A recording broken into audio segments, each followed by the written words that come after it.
या ओबीसीच्या संदर्भात मध्यंतरी लागला आणि सुप्रीम कोर्टाने सांगितले की 4 महिन्यामध्ये या निवडणुकांची सुरुवात करावी आणि म्हणून स्थानिक स्वराज्य संस्थेच्या निवडणुका या कधी पावसाळ्यानंतर होऊ शकतात। या पार्श्वभूमीवर कोल्हापूर जिल्ह्यामध्ये इंडिया आघाडी आणि महाविकास आघाडी श्रीमंत छत्रपती शाहू महाराजांच्या अध्यक्षतेखाली आज आम्ही एक पहिली बैठक बोलवलेली आहे आणि या जिल्ह्यातल्या महापालिका असू दे, कोल्हापूर इचलकरंजी असेल, नगरपालिका आहेत, नगरपंचायती आहेत, जिल्हा परिषद आहेत, पंचायत समिती आहेत, या सगळ्या इंडिया आघाडी म्हणून कशा लढता येतील यासाठी आज आम्ही एक प्राथमिक बैठक घेतलेली आहे आणि आम्हाला विश्वास आहे की येणाऱ्या स्थानिक स्वराज्य संस्थेमध्ये चित्र वेगळं असेल, कारण की महाराष्ट्रातल्या निवडणुकीमध्ये लाडक्या बहिणीनं वाचवलं, परंतु आता कोण लाडकं राहिलेलं नाही हे आता जनतेलाही लक्षात आलेलं आहे आणि आम्हाला खात्री आहे की इंडिया आघाडीची सत्ता सगळीकडे आम्हाला यश मिळेल। त्याचं मतदानापर्यंत त्यांना नेण्यासाठी प्रयत्न करावे लागतात ते इंडिया आघाडीचे बूथ लेवलचं प्लॅनिंग प्रत्येक पक्षाने केलेलं आहे, म्हणजे काँग्रेस असेल, शिवसेना असेल, राष्ट्रवादी असेल किंवा आमचे घटक पक्ष असे असतील, प्रत्येकाची ताकद निश्चितपणे सगळ्या ठिकाणी आहे आणि म्हणून ही एकत्रित ताकद जी लोकसभेच्या वेळी आम्ही एकत्रितपणे केली, संघटित केली, तीच ताकद उद्याच्या स्थानिक स्वराज्य संस्थेमध्ये लोकांच्यापर्यंत पोहोचण्याचा प्रयत्न करू। अनेक सहकारी आहेत जे अनेक विषयावर आमच्याबरोबर येऊ इच्छितात, त्यांना आम्ही बरोबर घेऊ आणि या 4.5 वर्षामध्ये महापालिकेमध्ये प्रशासक राज्य आहे, महापालिकेची अवस्था आपण बघतोय, जिल्हा परिषदमध्ये लोकप्रतिनिधी नसल्यामुळं काय अवस्था आहे आपण बघतोय आणि गेल्या काही महिन्यामध्ये माहितीचं आलेल्या सरकारनं 100 दिवसाचा रिपोर्ट कार्ड हा स्वतःची पाठ थुपटून घेतल्यासारखा आहे। हे सगळं आम्ही लोकांच्यापर्यंत घेऊन जाऊ।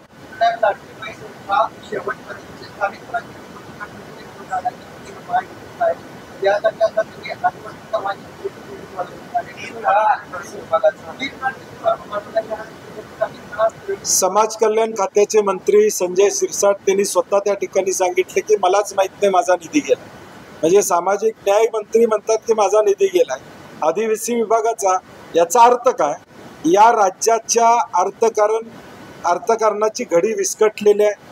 हे राज्य 3 पक्षाच्या सरकारला चालवता येत नाही, म्हणूनच इकडनं काढ तिकडनं काढ आणि योजनेला दे असं काम चालू आहे। जर तुमचं प्लॅनिंग या लाडकी बहिणीचं होतं तर मग असे पैसे इतर डिपार्टमेंटनं काढण्याची वेळ यायला नको पाहिजे होती। म्हणजे फायनान्शियल प्लॅनिंग पूर्णपणे या सरकारचं कोसळलेलं आहे।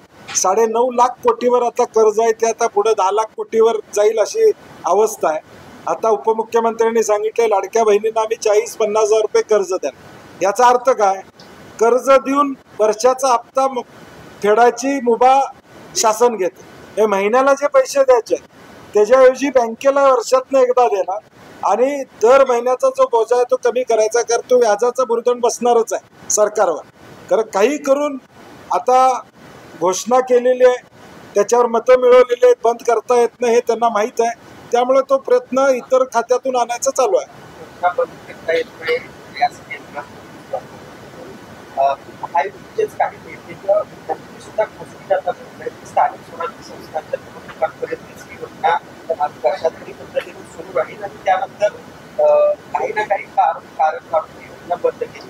बंद झाल्यावर जनता, या महाराष्ट्रातली जनता निर्णय घेईल।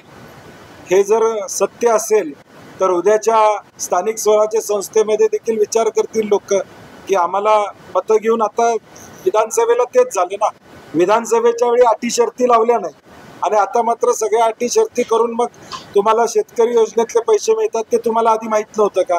मग आता तुम्ही त्याचं अनुदान का बंद केलेलं आहे? एक प्रकारची ऑलरेडी फसवणूक झालेलीच आहे।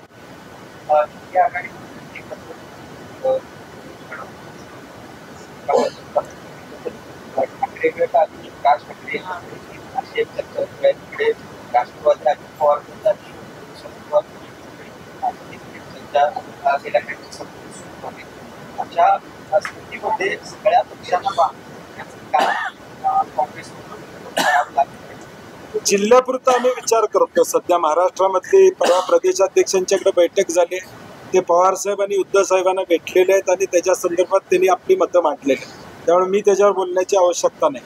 परंतु जिल्हा म्हणून आम्ही विचार केला तर जिल्ह्यामध्ये आम्हाला महाविकास आघाडी इंडिया आघाडी करणं अशक्य आहे असं मला वाटत नाही. 90-95 ठिकाणी आमची आघाडी होऊ शकेल असं वातावरण आहे. जिल्ह्यामध्ये काय चित्र असेल असं वाटते. दहाही आमदार त्यानंतर या गाडीसाठी काय नाही, आता आपण बघितलं असेल काल आदरणीय महाराजांच्या आदेशाखाली आम्ही कलेक्टरना भेटलो, त्यानंतर पंचनामे चालू झाले. मग लोकप्रतिनिधी काय करतायत? 10 आमदारांनी कधी कलेक्टरना गेले 10 दिवस पाऊस पडलाय, अवकाळी पाऊस पडलाय, आमदार जाऊन भेटले का? किंवा खासदार कुठले जाऊन भेटले का की पंचनामे करा म्हणून? आम्ही सुरुवात केली. आम्ही त्या ठिकाणी खासदार साहेब आम्ही सगळे इंडिया आघाडी गेलो आणि विनंती केली. त्यामुळे आता निदान पंचनामे झाले. त्यामुळे आलेले 10 आमदार हे आमदारकीत मशगूल आहेत. जनतेचे प्रश्न सोडवायची आमची जबाबदारी आहे आणि जनता निश्चितपणे आमच्या बाजूने कौल देते. चला.